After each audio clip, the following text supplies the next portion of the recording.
And I just wanted to welcome everybody. Also, just I wanted to acknowledge where we are. In these challenging times, I think it's important to, put our feet on the ground and stay grounded and understand that everything happens for a reason. And so I just honor being here in Mohkinstsis. I honor living here in Calgary.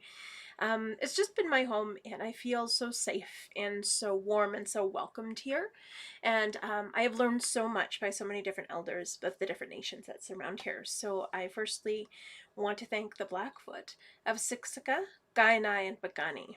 I have so many elders from knowledge keepers and friends from all of those nations, and it's such a blessing to be able to learn so many different ways of knowing, so many different stories, songs, but I never am able to remember the songs. But it's such a blessing to be able to learn. I honor the Tsutsuna.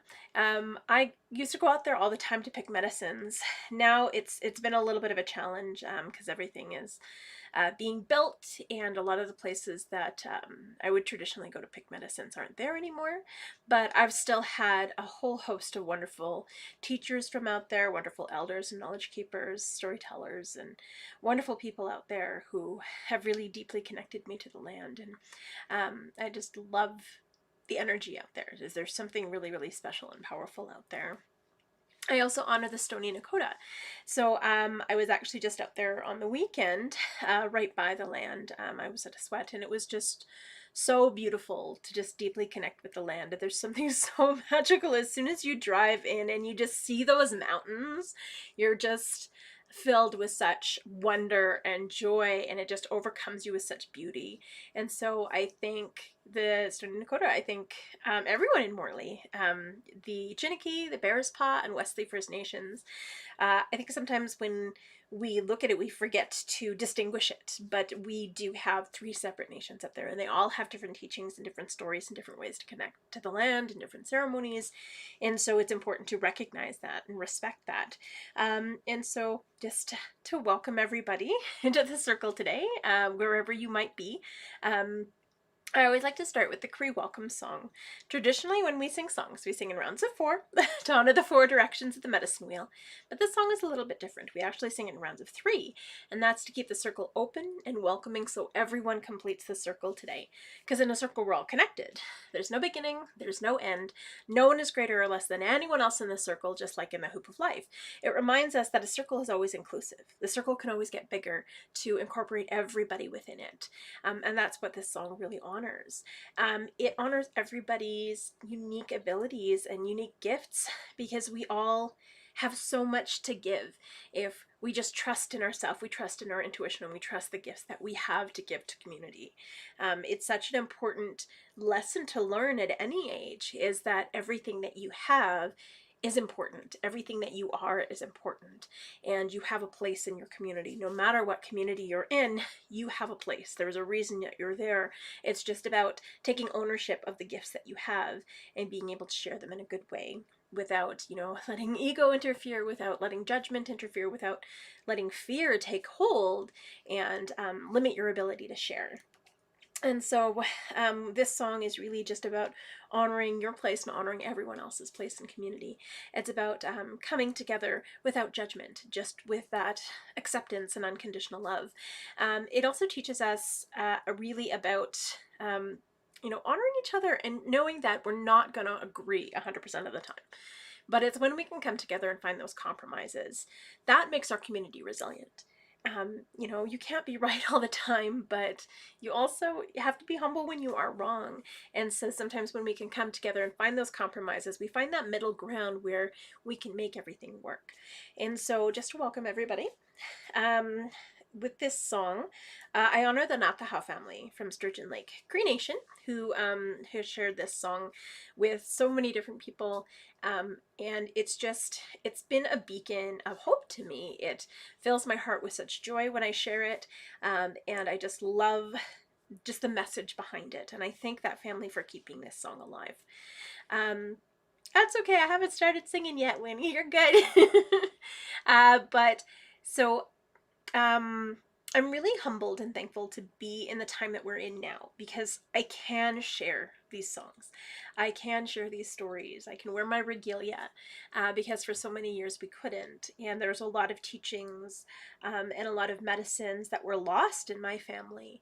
And I'm slowly but surely starting to recover them, picking them apart. And I think that's really the job of our next generations, is to find those pieces of lost knowledge, and that guidance that we need, not only from our elders but from our two spirit people who channel that medicine through them and channel those old teachings through them.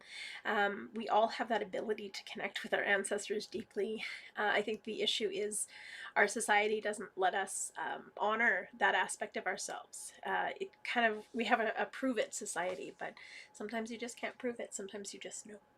And so when I sing this song, it's about trusting in yourself, trusting in everyone around you, and knowing that you're on the right path, but also welcoming everyone into the circle. Miyasin doesn't just mean welcome, it also means beautiful.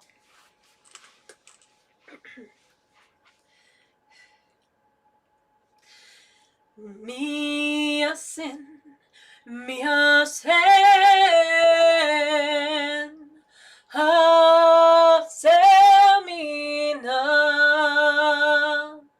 Hasemina, Epetakote, Niwagomagan, Hota, Homa, Kitaskino,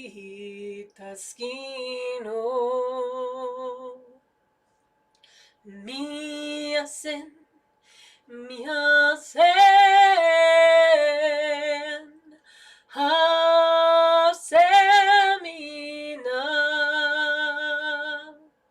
Hasemina, Epetakote, Niwagomagan, Hota, Homa, Kitaskino,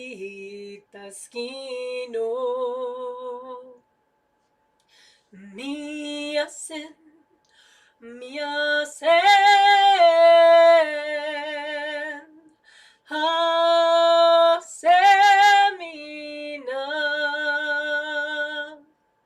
Hasemina, Epetakote, Niwagomagan,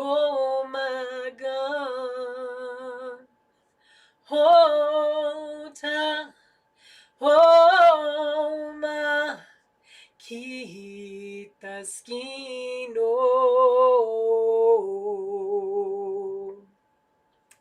Hi, and welcome to the circle today, everybody. Hey, Taylor.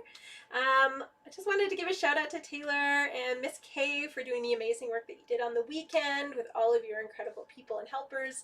I think it's really important to take care of everyone in our society, to take care of those less fortunate. When we have something to give, we should give it, because it makes no sense to hang on to something that we have too much of. In our teachings, it's all about balance. We always have to give something before we take anything. We always have to make sure that if somebody is suffering, we give them something in return, so that we're all equal, because in Creator's eyes, we're all equal. So it's really important to maintain that and show how we respect and honor each other in the circle. I also wanted to talk a little bit about my skirt. So this was actually the first skirt that I'd ever made, and I was really excited to make it, but it's a little narrow. But it teaches me that there's always room for improvement. I was trying to make it so perfect, but no matter what we do, there's no such thing as perfection. It's important to honor that imperfection that's all around us. It's important to honor our mistakes, because how else are we going to learn if we don't make mistakes? And it's also really, really important to acknowledge that we all have places to grow. We need that growth in order to sustain ourselves and really learn about the world around us. And perfection doesn't let us do that. There is these traditional teachings that around perfection, that there's no such thing as perfection. Nothing in the world is perfect. This is why we're all made with our hearts on the left hand side, because nothing's perfect. Anything in nature, actually, I love it when science proves things we've done for thousands of years. Anything in nature that's actually perfectly symmetrical, perfectly aligned, or perfect, usually dies within the first few minutes after birth, or if it does last, it's actually killed by other members of its species because it's, you know, seen as something that's very, very wrong. So it's really interesting that us as humans are like, perfect is like an attainable goal. It's not. It's never going to be. So it's really about just honoring your flaws and rocking them. You know I'm not perfect, but when I stop working on those things, I lose sight of what's important. And so, yeah. But I also wanted to just start. Well, first I want to acknowledge something very beautiful. So this is one of my drums that I have made. This is a Mi'kmaq style drum. And so you can tell it's Mi'kmaq because it almost looks like a little bit of a almost like a snowflake. It's very unique. When we make it, it really teaches us about patience because, oh my gosh, if you rush it, it falls apart. But it's like the Mi'kmaq, right? They have to have so much patience and poise because they know out in the East Coast, like the weather's going to change on a dime. So you have to be able to adapt to it. You have to be patient enough and wise enough to wait out certain storms. You have to be able to pay attention and observe everything that's going around you so you know what's coming next. But also, they were the first point of contact for the settlers, so they had to be very, very patient. Everything that they're going through up there now, they have had so much that they've gone through, but their patience is starting to pay off. And people are starting to recognize exactly what they've gone through and the sacrifices that they've made, but also the contributions that they've made. And so when we look at the Mi'kmaq style, it's really about acknowledging, you know, that patience and perseverance can pay off, about not rushing things but actually enjoying each moment that we're gifted, because that's how we learn. So yeah, this is the Mi'kmaq style drum, but this was painted by Sam Biggetti, and here is the beautiful painting on the front. So I'm really in love with this. Anybody who knows me knows that I always teach a lot of medicine wheel teachings. I teach turtle teachings, and then there's the eagle in here too. So it's stunning, and if nobody wins this bid, I am gonna probably get it myself. But I'm gonna pull it a little closer so that y'all can see. Whoops, and kind of shine the light down on it. So there's like the beautiful mountains in it, that beautiful tail. But I'm just in awe of how gorgeous Sam's work is. And so it's really beautiful when you can collaborate with another artist to create something incredibly beautiful that not one of you could do on your own, but together you're like this driving force. And I think that's really important that we collaborate more often. I know we're going into this weird mode where we're not technically supposed to collaborate with people, but there's ways to do it. There's ways to do it by just exchanging things. So I just dropped off this to Sam, and he created this beautiful gift. So I'll probably be doing a lot more of that. Yeah, so this is the new drum from Sam and myself, and I'll probably put a picture of it online and start the bidding. Now, usually when I sell 12-inch drums, I usually sell them between $200 to $250, and then Sam's work ranges from about $200 to $250, depending on what he's doing. So we're going to start the bidding at $400 and go up from there, because that's the retail price. So it's absolutely stunning, and it sounds good too. So I'm actually going to sing the Turtle Song, which is the Strong Woman song, because I'm just looking at it and it's kind of inspired me to do that.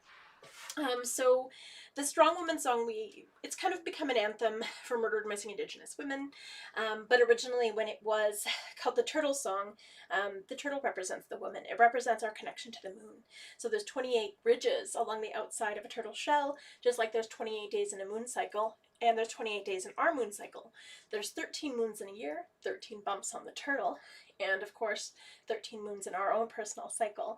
And so it reminds us of that sacredness and that connectivity that we have to Grandmother Moon, to Mother Earth, as the life bearer and the life giver, to the turtle because of course she carries us on her back, Turtle Island, this is why we call it that, but also that sacredness that we have. We're so in sync with Mother Earth and Grandmother Moon that we have that own cycle, and it's that reminder of that life-giving, that ability that we have to connect to community and to give of ourselves in a good way. But it also reminds us to replenish ourselves. We need to do that. I think anybody who's a caregiver or a teacher or a mentor needs to recover. We need to recover ourselves. And so the turtle reminds us to do that. The moon reminds us to do that. Because even though she depletes herself, she refills herself as the 28 days continue. And so I will sing the Strong Woman song.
Thank you, Sam, for painting this wonderful drum for me. I'm going to put it off to the side for right now, and I'm going to talk a little bit about the medicines before we smudge together. So, I didn't even realize I'm wearing turtle earrings today, and I'm wearing a turtle clip in the back of my hair. So, I guess it's a turtle kind of day, guys. Ow. So this is my cute little turtle that I got in Cree country. Got that just outside of Musqueam, so I was very thankful for that. And then these little guys I got at a conference, and they were also made by a Cree lady. I'm going to pull them off. They're so cute! Oops, I'm going to hold that still so you guys can see that little turtle inside. And it's just lovely. So sometimes I like to wear subtle jewelry. Oops, and I'm fuzzy. So I'm going to start talking about the medicines before we smudge together today. And I'm going to slide back so maybe my camera starts to focus. No, it's not going to do that for me today, apparently. All right. So, again, when I share my teachings, these are just my teachings. If they make sense to you, awesome. If they don't, that's okay too. This is why we have oral traditions and oral storytelling, because, of course, whatever's meant for us, we'll remember. Whatever's not, won't take up space in our brain. There won't be a test. We'll be okay. So, that being said, I think it's really important to acknowledge that there's over 300 nations across Turtle Island, and that's just in Canada. Like, that doesn't even count the states.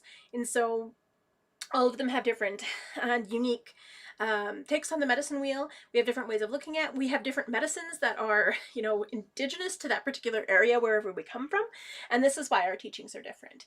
And so that's why it's really, really important to just acknowledge that it's not right or wrong. It's just different, and this is why it's so important to learn from many different elders and knowledge keepers, and just to really, you know, take in those things that we need. And if it's not meant for us, don't worry, don't force it. If you have to force it, it's probably not the right teaching for you.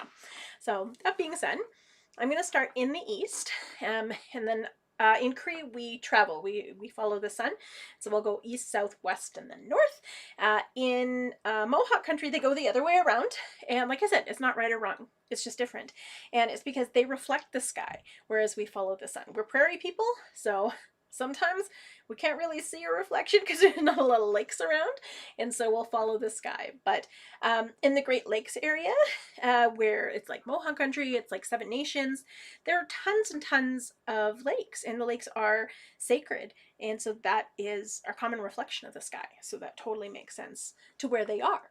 And there's other nations that do the same thing, so it's just about acknowledging that. So that being said, on my medicine wheel in the east, I have sweetgrass, which is for our mind. When we look at the medicine wheel, it's all about balance. So in the east, we have our mind. In the west, we have our heart. And so that's that balance there. It's masculine energy, whereas in the west, we have feminine energy. We have grandfather sun, which is a big ball of fire in the east. Grandmother moon, who, of course, is that reflection in the west, and she controls the tides. So it's all about balance. And so fire and water. That's all that balance, masculine, feminine. But it reminds us that we're a balance of all of those things. We're a balance of our heart and our mind. We're a balance of our physical body and our spirit. And so this is why it's important to acknowledge, and even if I'm not using all of my medicines, I always lay them out to honor them and to honor that balance that they're bringing into the circle. And so, I'm sorry, I keep smelling this. It smells so good.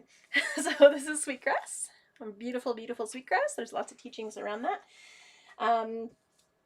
And it's the children's medicine, so it really helps kids to learn and to focus. And I know that we're going to be going back into challenging times, and my kids are starting to come back home for in-home learning and online learning, so they're going to miss their friends a lot. So we're going to probably be burning a lot of sweetgrass, because sweetgrass is great for anxiety, it's great for stress, it's great for learning, and just for, you know, taking it easy. If you're ever in a challenging time, if you ever have a lot of anxiety, sweetgrass is like your go-to medicine. It's awesome. Even when I have insomnia, I put a little bit of sweetgrass in my tea at night if I can't sleep at all. Usually if I've had coffee too late in the day. But it really does help just to calm my mind, and so I can actually sleep at night. So that is sweetgrass, which is awesome. And yeah, I have lots going into the season, so I'm very, very thankful and grateful. Yeah, and the next medicine that we have, this is cedar. So this is a nice little bundle of cedar. And I will show a little bit bigger bundle of cedar. So yay, cedar. Cedar is our body medicine. It is great for, you can put it in tea, and it's wonderful for anything having to do with like chest congestion or coughs, colds, aches, pains, flushes out flus, flushes out cold. It's great. It's antibacterial, antifungal, and antiviral, which is probably why it's so good. It has an antihistamine in it, so I use it a lot in the transition time between spring and also in the fall, when all of the things start changing, my allergies go crazy. Usually it's the snow mold in the spring, and it's always the leaves, the scrunchiness of them, where they look really pretty, but they are not pretty for my lungs. So I use a lot of cedar tea in the spring and in the fall. It's really amazing. It has like a numbing agent in it, so if you have to sore or itchy throat, It actually coats your throat and it cools your throat and it numbs it. If you have a toothache, you can chew it, put it against your gums. It actually numbs your gums. And because it's antibacterial, antifungal, antiviral, it actually helps treat tooth decay as well. So it was what we used to brush our teeth. And I noticed that on days when I'm actually drinking a lot of cedar tea, my teeth are really white. Who knew? So I love cedar for that. It's good for outside your body as well. So just boil it and put it in your bath. If you have like rashes, sore muscles, it's good for eczema. It's good for pretty much anything. Honestly, I love it. I use a lot of it. But don't overuse it. And it's really important too to know that if you're chewing on it, make sure you spit it out afterwards, because if you're actually ingesting it, it takes a lot to digest it. So this is why we only use it in tea. To actually eat it, sometimes it can cause like nausea because your stomach's just like, nah, this is too much of a good thing. So it'll get rid of it. So in moderation. This is why I boil it on the stove and I just keep using the same sprigs over and over for a couple days, and it lasts. It's great. So that's in the south, that's our body, that's our adolescence. I'm praying for the adolescents going in because, of course, the shutdown's going to be from grades 7 to 12. And this is the essential age of really developing who you are and understanding your community and your place in community. So it's going to be a challenge for those kids, for those youth, to really define who they are. And cedar really helps us to do that because it reminds us of the connection that we have to the earth. It reminds us how to connect to our physical bodies. And when we're in our adolescence, that's when we actually physically change the most. But it also reminds us that we all have our own path. We all have to learn where we're going in our own way. And unfortunately, social media kind of bombards our youth with the comparison to others, and they have to really appreciate who they are. And so that's our challenge as parents, I think. So cedar. In the West, we have sage. I have several different kinds of sage. So this is white sage. This is probably what you see most of all in stores because it grows like crazy. I used to pick this in the middle of the desert when I lived in Arizona. But today I'm only smudging with buffalo sage, which we used to have it in abundance. But of course, now that the snow's fallen, it's kind of hard to find. But every so often when the snow melts, you can actually find some up on Nose Hill. And it almost looks like really, really white and bleached. And it's really good for putting in sweats because it's so dry. It's great. But yeah, so I've already rolled a lovely ball of the buffalo sage. What I really love about it too is it doesn't smell like much when you pick it or when it's on the stem, but as soon as you pick it off, like pull off the leaves and roll it in your hand, it smells amazing. I just love that smell. It's just so fresh. It's kind of like borderline minty, but like sweet, and I love it. And then the last medicine that we have is tobacco. And tobacco is our spirit medicine. Oh, I forgot to say. So in the West, that's the women's medicine. That's our connection to the moon. It's connection to the water. It's our connection to our emotions. And it reminds us that our tears are sacred. If our tears are coming, let them flow, because that's our strength. It shows that we need to release something. Also, it's our reminder that we connect to other people through our tears. It shows that we actually care. It shows that we're compassionate. Without our emotions, we wouldn't be here. We wouldn't have strong relationships or friendships. We wouldn't, have that unconditional love for other people. But also, it's important to love ourselves. And sometimes we have to release those tears to remind ourselves that we are worthy of love. Yeah. So that's the West. And in the North, it's our spirit medicine, which is tobacco. This was actually gifted to me from the girls' school, which I was really, really thankful. All girls school here in Calgary. Really wonderful. It's good to see that, our youth are really being supported in who they are, and being allowed to thrive. But I was really thankful for this tobacco. It's that spirit medicine, so we pray with it.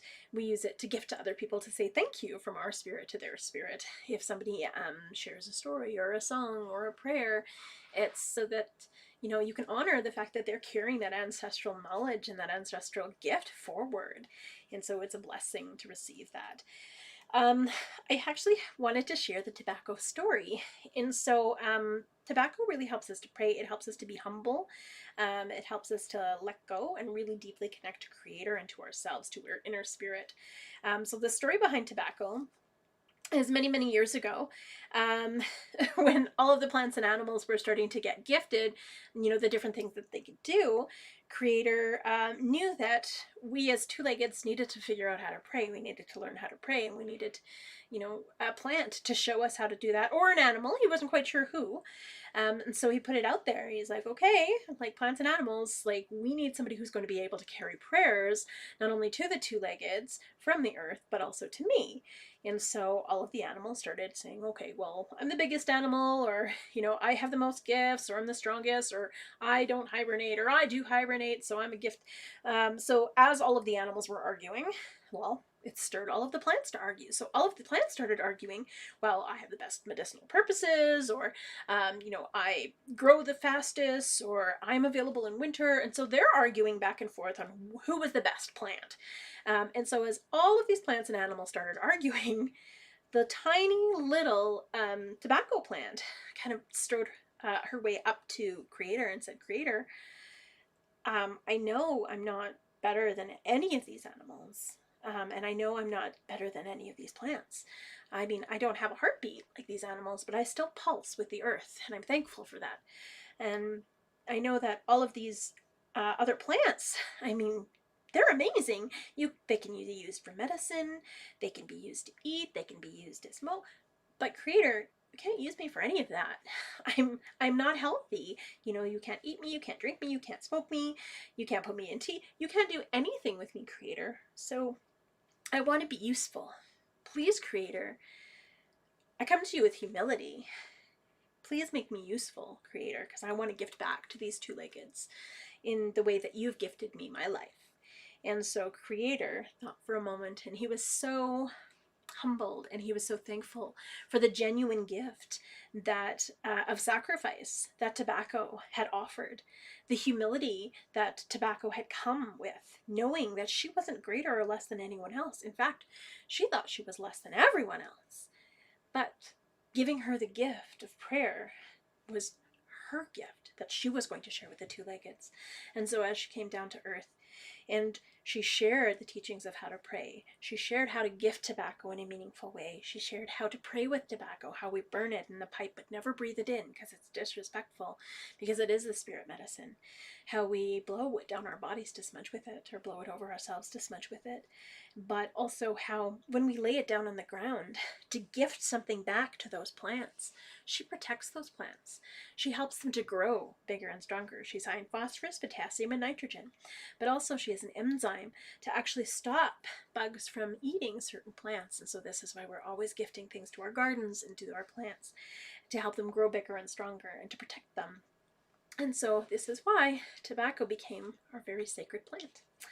And so she's a gift. And so we always lay her down beside us. I tend to always wrap my tobacco. I was gifted just a bag of tobacco, and I had kind of kept it unwrapped so that I could show, but for the most part all my other tobacco is wrapped. That's just to keep our spirit humble, because our spirit's on the inside, not on the outside. But that being said, I'm going to bring over my smudge bowl and slide this forward. And so this is my lovely smudge bowl. And it represents all four directions. We have the bowl itself, which is water. And I use a shell, but other people have used rocks or skillets or whatever you feel comfortable using. Sometimes it's like, a bowl with sand in it. It's whatever is comfortable for you and whatever your whatever your teachings are. And so then whatever medicine that we put in the bowl, I'm using sage, but as soon as it goes in the bowl, it represents earth, because it's connected to the earth, it grows from the earth. When we light it on fire, it represents fire, of course, which is our mind. And then the smoke going up to Creator is our prayers. And so that's spirit, it's air. And there's no right or wrong way to smudge. It's whatever feels good to you. Oop, if I can open this. Nope. There we go. And I also have this beautiful fungus, fungus that comes from up north. And I actually haven't used it yet, but I think I'm going to be using it sometime this week, because I have a lot of stuff that I need to pray on and work on and try and figure out some plans of attack for sharing. Because I really want to share traditional teachings and knowledge and drum making and medicine bag making and rattle making, but I'm going to have to think of creative ways to do it, so I'm going to be praying on that a lot this week. And that being said, when we smudge, no right or wrong way to smudge. It's whatever feels good to you. It's asking for the things that you need in your life and getting rid of the things that you don't. So you're getting rid of anxiety. You're asking for, answers. I always use matches. We don't want to use a lighter, just because it kind of dishonors its. We're not supposed to have that kind of thing from the earth. But if you're in a pinch and you really only have a lighter, then you can just light a sage stem or light a stick or something like that on fire, and then light the smudge. It's a little bit more respectful to the medicines. And so that being said, I'm going to just smudge my hands first, so that anything I'm carrying I get rid of. I bring it over my body 4 times to honor the 4 directions in my body. Again, there's no right or wrong way to smudge. This is just how I smudge. This is a long smudge. My kids, sometimes they just bring it over their body. They smudge their mind. They smudge their heart. They smudge their belly button. And then they say, thanks, Mom. And then they kind of move on with their day. But yeah, I do a long smudge. So the next thing I want to do is I want to smudge my mind so I can think clearly and learn from every person that crosses my path. So I can be open to all of the teachings that surround me. And so I can be not rigid with my thinking, but fluid. I smudge my ears so I can be open to hear all of the messages Creator sends me. I'm very thankful for my hearing this lifetime, so I can be open to hear all of the voices of the plants, animals, and my ancestors. I smudge my eyes because I'm very thankful for my vision this lifetime, so I can see clearly all of the beauty that surrounds me, so I can see all of the gifts in front of me, and I can honor the path laid out in front of me as well.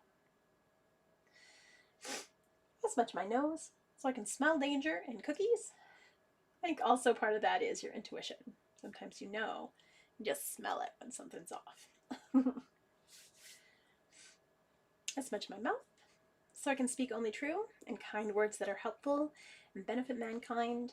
If it's truthful, helpful, and kind, you can do it. You can say it. If it's none of those things, don't do it, don't say it. It's also so my words are clear and precise and help.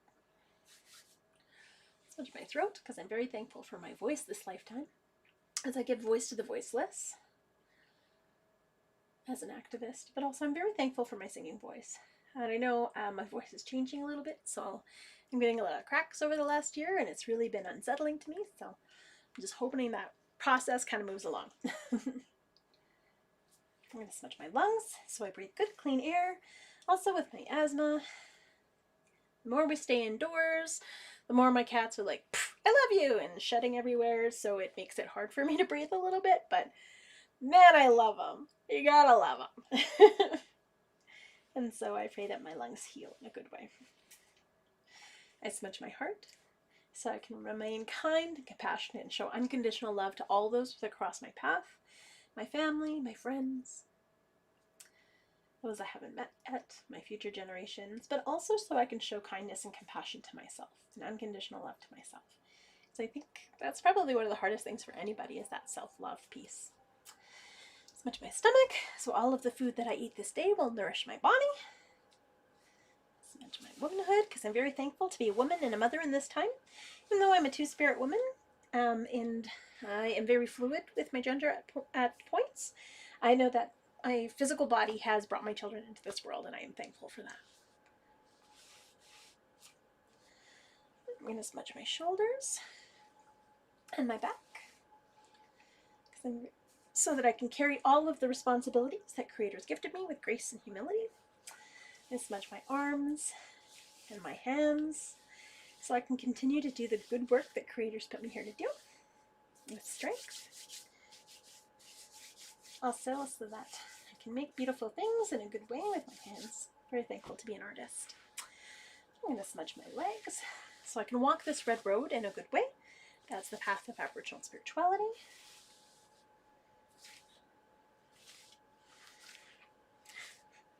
I'm going to smudge my feet so I stay grounded and connected to Mother Earth, treading lightly upon her and honoring her with every step. And then if there's anywhere else in your body that you need a little extra love, so my mid back is a little sore. I've been cutting out a lot of medicine bags, and it's made my arm really sore because I've got like the hammer going and I'm tracing everything, so I'm hunched over. So it's taking its toll on my body because I'm not doing it as regularly as I'd like to be. Yeah, and also my hips because I'm had multiple hip surgeries. I just want my hips to be better. And of course, anyone that you want to send love and appreciation to, just hold them in your heart and send all of that energy to them. If there's maybe, um, someone you can't see for a while and you think of them, send them a message. Say, hello, Dan. Hey, Sam, I'll see you tomorrow. And then when you're done, you just say thank you in your language. So I would say hi hi or chimagwich, or, if you could say merci. That's also another language I grew up with. But however you say thank you in your language, because that's your power. Your power is your language. I'm going to share a quick little story when I was smudging my feet and why I giggled a little bit. So I was wearing my moccasins, which I haven't really worn them a lot, but I wore them almost for 2 days straight, and I traipsed through a lot of snow, and everywhere I would walk, I would leave these little pink footprints behind. So I was like, I'm walking the pink road. But because there was one day that I actually had them on for almost 8 hours and they were wet, they started to soak into my feet. And so the bottom of my feet are like bright red. So when I was at the sweat on the weekend, they were laughing that maybe I was just walking the red road too much. So it was good. But yeah, very thankful for that. So I wanted to share the bear song, just because the bear's been on my mind a lot lately. So I know with everything kind of happening where we kind of have to go back into our caves and only spend time with our family members, or the people who are in our cohort. It's such a school term to use the term cohort, but so as we're in our families, as we're in our groups, as we're in our caves, the bear has a lot of teachings about that. It teaches us that sometimes it's important to be able to just rebuild and reassess and come back to the essence of our being. And so the bear preps. He spends all of this time through the spring, summer, and then into the fall preparing for those winter months. And so as he goes into hibernation, it's really about that time of self-reflection. And maybe we're just being called into that self-reflection again. Maybe it's that time that we need to reconnect with ourselves, with our family, with what's important, and also acknowledge that we have to keep everybody safe. We have to keep everybody interconnected, even from a distance. But safety is really, really important. The bear taught us that. I mean, in the winter, there's not a lot of socializing and getting out of your teepee that you would do back in the day because it was cold. Occasionally if it was a nice day you would go hunting, but you would always have all of your stuff prepared for a cold winter because you would watch the bear and you would know, okay, it's going to be a brutal winter, let's over prepare, and everything that we needed was there for us. And so now it's almost that coming back to that way of knowing of sometimes we have to be on our own. We have to only be with our families in the winter, so that we have a fresh start and a fresh connection when we go into the spring. And it's interesting how Mother Earth teaches us things and she comes back to those traditional teachings in ways that we might not expect. And it's funny how everything happens that way. Even with myself, my whole life I knew that I was meant to have twin girls. And the older I got, I was like, okay, well, that's probably never going to happen. And then only in the past year, I was gifted with two fabulous twin girls who moved in with me in February, right before the lockdown. So you're never sure quite how the world or how Mother Earth or Creator is going to work, because it's in strange ways and in really different ways. But whatever's meant to be will happen. And that's just why it's really important to honor that and respect that and trust it and trust yourself too. Trust that intuition. Because there was a time when, we were supposed to go visit someone and I had a really bad feeling and I'm like, you know what? No, we're not going to. We're not we're not going to go there. We're just going to, you know, hang here. We're going to stay home. We're not going to drive all the way to Edmonton, because I just had a weird feeling. And sure enough, the gathering that all the people that we were going to visit were at, everyone got COVID. So there was a reason I trusted my intuition that time. So trust it. But back to the bear, which I actually heard a really lovely story about the bear and how the bear is in the sky. So I'm going to share it. I'm going to have to kind of meditate on it a little bit more, pray on it a little bit more, so I might just completely kill it. But the reason that the bear hibernates and the reason that the fall is what it is because of this story. So a long time ago, Muskwa was really, really huge. There was this one Muskwa, this one bear that was just out of hand. Like, he was ridiculously big, and he wasn't honoring the ways of the bear, and so many of the bear had just walked away from him and said, you know, we don't want anything to do with you. You're not listening to our traditional teachings. You're overtaking, you know, you're taking more than what you need from the earth. You're devastating animal populations. You're devastating plant populations.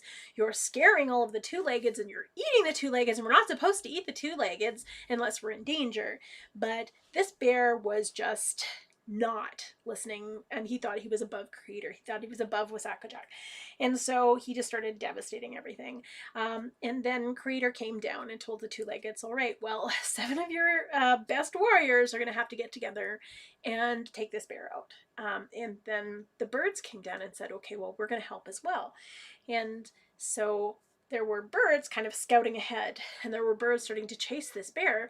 And once the bear realized that the birds were chasing him to scout him out and to tell the hunters where he was, and then the hunters were right behind them, he started to run, and he ran faster and faster and faster. And as he began to run, he probably went around the earth 4 times, the same amount as the sun. And so as he started to get tired on the 4th turn, he started to walk slower and slower and slower, but he was still fierce, and he was really vicious, and he wanted to make sure that he took out the hunters. And so the birds knew that the only way to slow him down was somebody had to injure him, had to mortally wound him, essentially. And so many of the birds were diving and trying to get at him. You know, the hawk was trying to get there, and the raven was trying to get at him, and the eagle was trying to get at him, and all of these really big, beautiful birds of prey with very sharp beaks were attempting and failing. And then finally, the little robin, who at the time was completely brown, was like, well, he's not expecting me, so let me try. And so the robin flew at the bear and stabbed the bear right in the heart. And as the bear's blood flowed all over his fur, he shook himself hard, hard, hard. And as he shook himself, all of the different leaves started to catch the blood and began to change color. And so this is how our leaves change color in the autumn, is because of that bear shaking himself off all over these leaves. And then he knew that he had to run away, because there was no way that he was going to survive those 7 hunters coming at him. So he took to the sky. He ran faster and faster and faster, with that little bird following him at his heels. And of course the hunters followed him into the sky as well. And then the bear became the Big Dipper. And then up in the corner, all of those beautiful hunters and those beautiful birds who had tried to track him down ended up making an arch to guard the earth from this horrible bear, so that he wouldn't come back down and cause havoc. Now that bird was such a gift. When that bear shook himself, a splash of his blood hit that bird's chest, and this is why the robin has that red chest. But also Creator wanted to gift that bird that representation of sharing, and that honor, that gift of chasing that bear into the sky.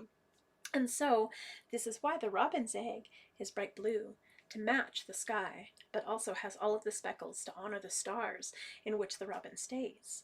And this is also why the robin always comes back first in the spring, to make sure that none of those bears take on what that bear did and, you know, cause a lot of trouble. And so that's the story. I know I'm going to get the story a little bit better later, but, you know, that's the beginning of it. And so, all right, I'm going to use Sam's drum again, and I'm going to share the bear song. Now, I thought this was the Ojibwe Bear song, but I've heard it in Cree as well, and it's the same. So this is the bear song.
I'm going to share another story and another song. And oh my gosh, that time went fast today. I'm going to share the chickadee song.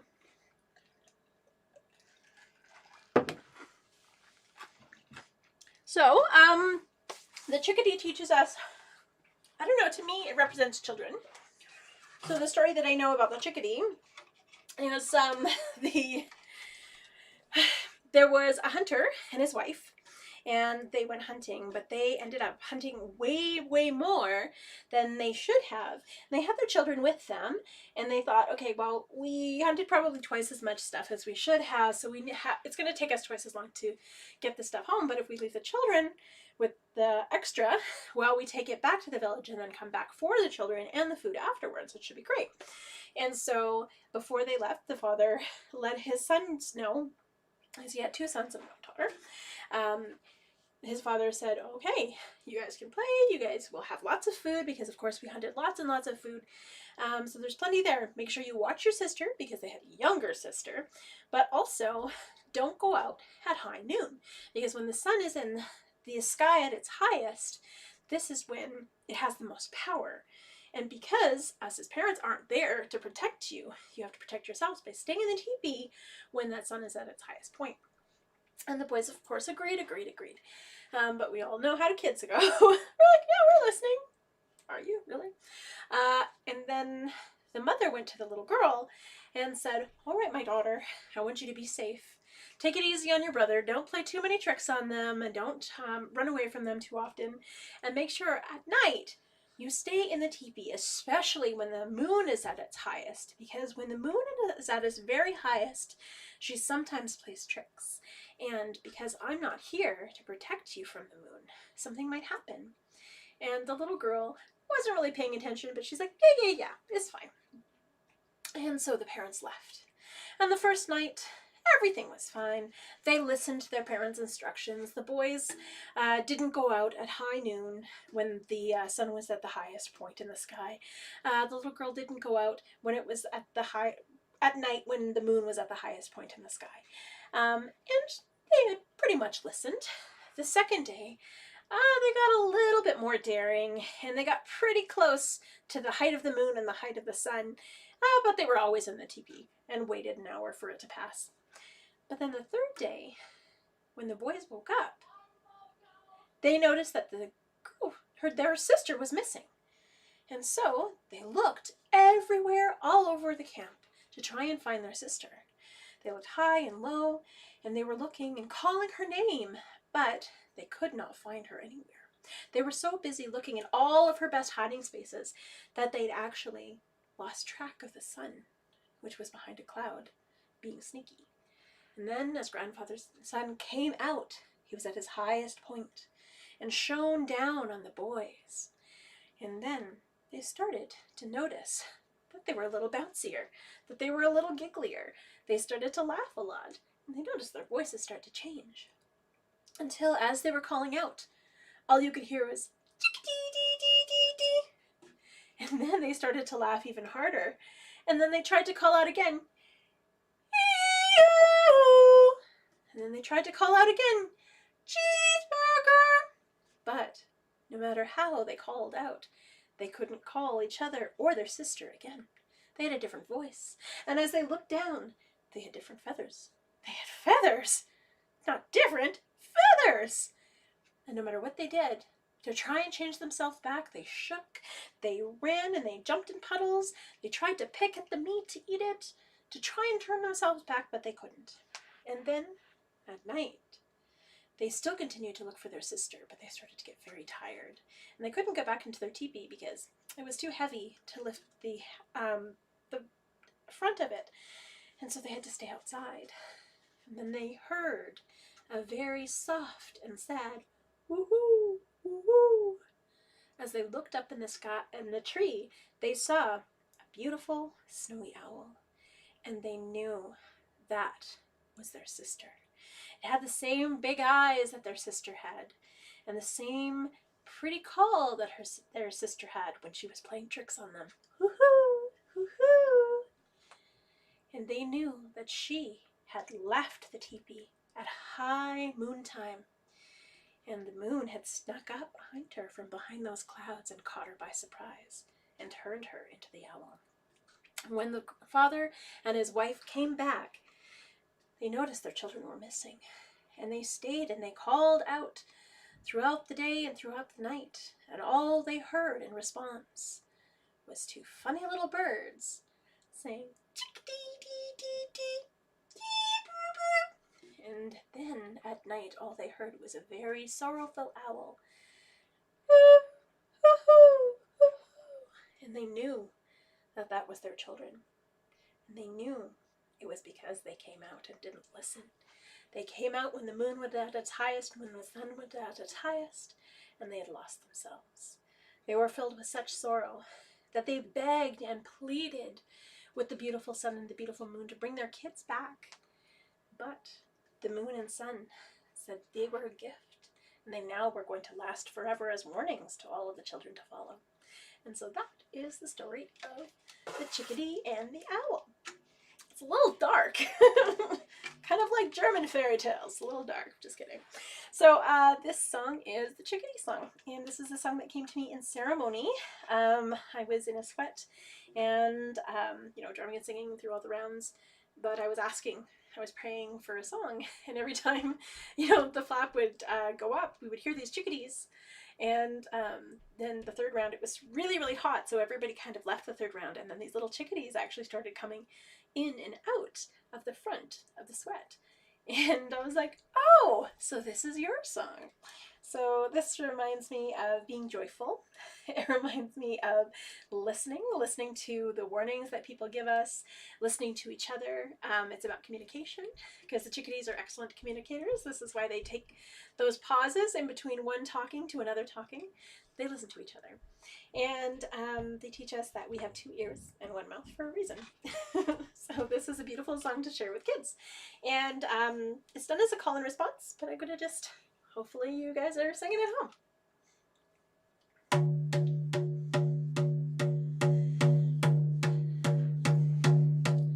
Hop-dee-oh, ho, ho, hop-dee-oh, ho, ho, hop-dee-oh, ho, ho, hop-dee-oh, ho, ho, hop-dee-oh, ho, ho, hop-dee-oh, ho, ho, hop-dee-oh, ho, ho, hop-dee-oh, ho, ho, hop-dee-oh, ho, ho, hop-dee-oh, ho, ho, hop-dee-oh, ho, ho, hop-dee-oh, ho, ho, hop-dee-oh, ho, ho, hop-dee-oh, ho, ho, hop-dee-oh, ho, ho, hop-dee-oh, ho, ho. Way-oh, way-oh,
always love to record it, so please feel free to share, or if you want to refer back to it. I'm hoping to get those stories a little bit better for next time, but thank you guys so much for sharing, and oh, it's such a blessing to be able to share in this format. Honestly, it's kept me a little bit sane. So just because I miss so much being able to share and drum and sing with people, and it gives me that moment to just connect. And even if it's just like a few thank yous, I really, really appreciate, being able to share in this way. And I couldn't imagine not being able to. So hi everybody, Chi-miigwech, and I will see you next Tuesday. Have a beautiful, beautiful week, and good luck with everything, adjusting to our new normal, which nothing's normal about it, but we gotta listen to the bear, we gotta listen to Mother Earth. There's a reason these things are happening. So it's just honoring the path ahead and knowing that we have each other. And even if we're